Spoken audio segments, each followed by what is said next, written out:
terejšom svete možno rozoznať dva typy štátov, dva typy spoločenského zriadenia.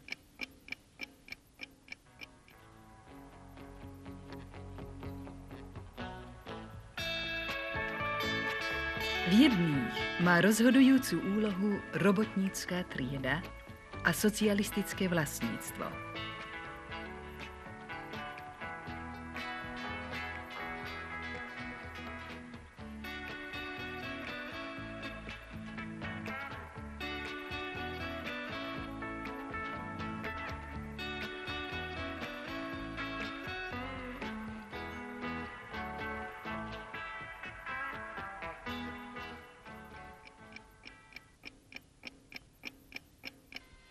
V druhých štátoch má určujúcu úlohu hrstka kapitalistov a súkromné vlastníctvo.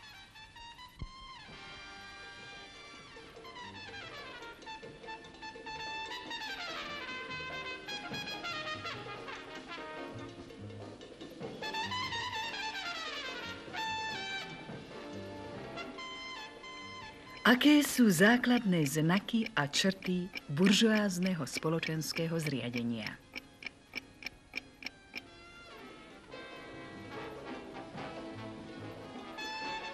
Buržoázne spoločenské zriadenie je založené na súkromnom vlastníctve výrobných prostriedkov.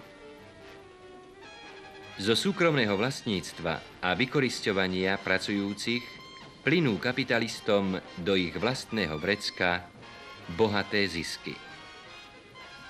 Poslednú a nevyhnutnú súčasť buržoázneho spoločenského zriadenia tvoria triedne rozpory. Sú to najmä rozpory medzi buržoáziou a robotníckou triedou. Tieto rozpory môže vyriešiť len socialistická revolúcia.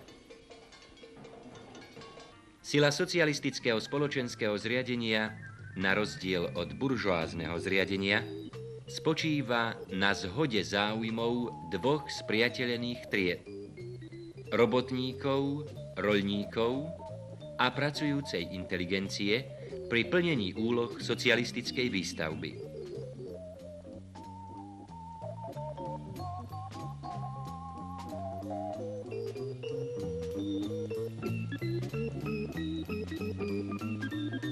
V socialistickom spoločenskom zriadení sú práva a slobody skutočné a nie iba na oko. Socialistické zriadenie pre každé právo, ktoré vyhlasuje, vytvára aj skutočné prostriedky pre jeho uskutočnenie. Také ustanovenia nenájdeme v žiadnom kapitalistickom štáte. Celé dejiny útočných vojen, ktoré vedú kapitalistické štáty, potvrdzujú túto skutočnosť.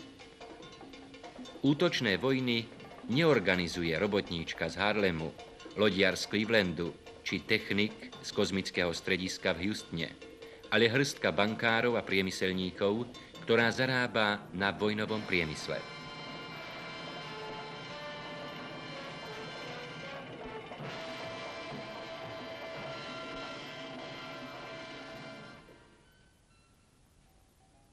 Namiesto vojny všetkých proti všetkým, ktorú prináša kapitalizmus, vytvárajú sa medzi členmi socialistickej spoločnosti súdružské vzťahy spolupráce, lebo tu osobný záujem každého je neoddeliteľný od všeobecného záujmu.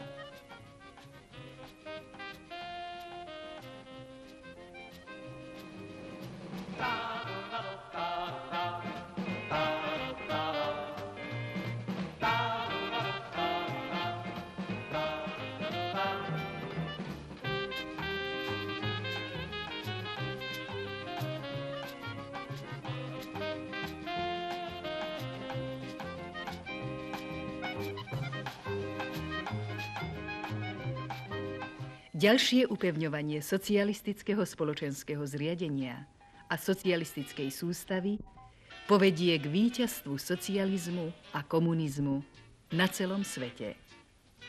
Taký je zákon dejín.